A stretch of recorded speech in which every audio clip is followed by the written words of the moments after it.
Hi, welcome to One Word a Day. I'm Sophie, your pilot into the universe of Chinese. We are going to continue our exploration in unpacking one new Chinese expression a day. And to make it light and fun for summertime, I make only 2 character expressions each day. And all of them share the first character, which is sheng, means life originally. And then you can derive all kinds of meaning from it.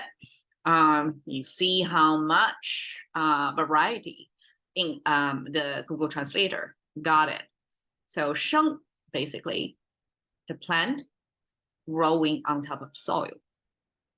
And you can go to July 10th to view that sheng single character meaning. So now today we have sheng teng. And in this, because I use sheng teng all the time, it depicts how painful it is. It means pretty pain. And always I thought sheng teng means the kind of raw pain, because sheng means life, means it's still alive, it's fresh, it's not killed and cooked yet, therefore it's raw. So I didn't view sheng as very predatory. As I check it, Chinese contemporary, I guess, dictionary actually classify this use when paired with sheng teng, just like the other day we were talking about sheng pa. Pa is a sense of like a white heart, right? Your fear, uncertainty of the future, and that's afraid. And this sheng pa, when they pair together, this sheng pa kind of like a sheng teng. It means the degree of fear is pretty high, it's pretty raw. And I would argue probably this is kind of corresponding to English visceral, like visceral feeling about something, because it's coming too close to the core of life. Therefore, it comes bigger impact to how we feel about it. And therefore, in Chinese, sheng teng, the sheng still ties to life, still ties to raw. And then it ties to the degree, it becomes abstract. It becomes like a universal. You compare it with multiple of things. But of course, honestly, people can get creative with language, but still language is a kind of like a contract between humans. Only when enough people using it, then it catch on, become like a, inaugurated into the hall of a position as an entry in the dictionary, right? Not all the expressions created or used by people in everyday life gain its spot in dictionary. So sheng teng sheng pa, I guess in this case, that means the degree, coming from raw, coming from life. Okay, teng. A few episodes ago we talked about getting sick, and the big has the exact same structure, has the bed frame that's verticalized, the bed frame. You can imagine ancient times, almost like to save space, people stand their bed frame. Not the case, actually. This standing doesn't mean physically people store their bed frame in a standing position. It's because in Chinese character formation, a lot of times it's a rectangular instead of a square. Sometimes it's a square, but most of the time it's a rectangular. That means it's taller than wider. These Chinese characters are more tall in the direction, vertical direction, than horizontal. So horizontal space becomes more expensive. So how horizontally spread out this character becomes very limited.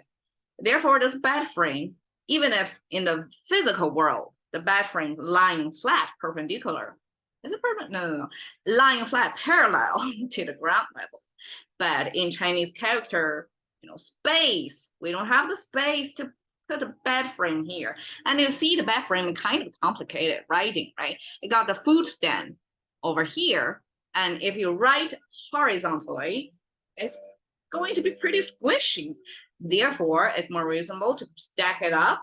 It's not the first time happening.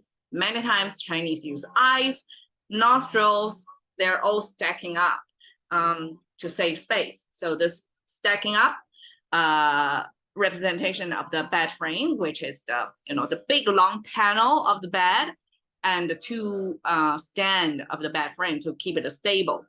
And we even have a headstand over there for the bed. So that's Chinese bed. When we see Chinese bed picture in this frame, a lot of time it's associated with getting sick. The reason why is because in ancient times, probably people work 7 days a week. Probably in ancient times, the concept of week is not even the same as contemporary, right? Contemporary will have Sunday, Saturday days off. Probably ancient times working continuously. It's depending on the farming requirement. It was harder life back then. So working every day. There's no like paid salary kind of clock in and out 40 hours a week kind of structure back then. So when you see a bed frame, that means somebody is not well enough to do farm work outside. It's lying in bed recovering. And therefore, bed frame image often associated with somebody getting sick. And last time when we talked about sick is that biang icon. That means the third in Chinese. And in Chinese, calculation of things or framing of the world, how the world operates, we have the heavenly 10 branches, 天干地支. And then that's the number 3, 1, 2, 3. We have totally 10. So number 3 is associated with the fire element. And the fire was believed to relate to being sick. Oftentimes Chinese have this expression of 生火. 生火. Is it a 生火? 上火. Sorry, it's a 上火. It's like the fire getting on top, like a surface. When you get sick so much, when you have I don't know what's the English called, but it can show on your face, can show on your skin. So if it's a surface, your inner anxiety or something imbalanced and display on the surface, people say 上火 because you can visibly see the fire in your body externalized. Okay, so the bing is associated with the fire. Now today, 藤 is associated with a worm. This is a worm symbol. Can you see the worm?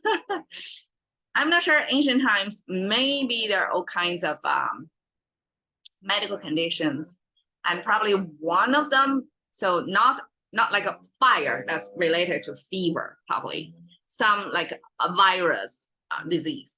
This is probably more like an infection that's associated with worm. Therefore, it's like hurting us.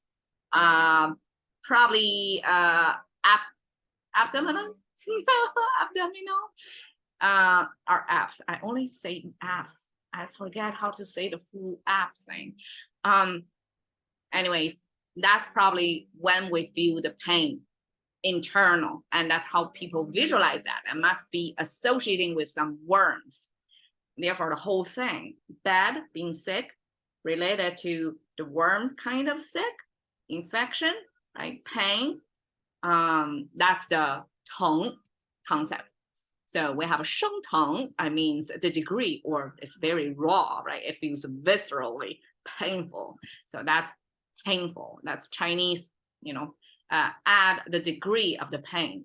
And of course, like when we say 疼, we know it means pain, but sometimes we use 生疼 to give you the degree of pain. And 疼 can also mean being affectionate. So to make things clear for the listener, because each character could have multiple meanings, and the meanings could be appearingly disassociated. Like 疼 means painful, but at the other end, it means you feel affectionate towards somebody else, and that's the same character. So in a context, how people distinguish is by adding another character to kind of fix it to its spot. So in this pairing of 生疼, it means very painful. In that expression, then we know, okay, 生疼 actually means painful. This is just a picture to display painful. All right, cash in to continue thinking by one word a day.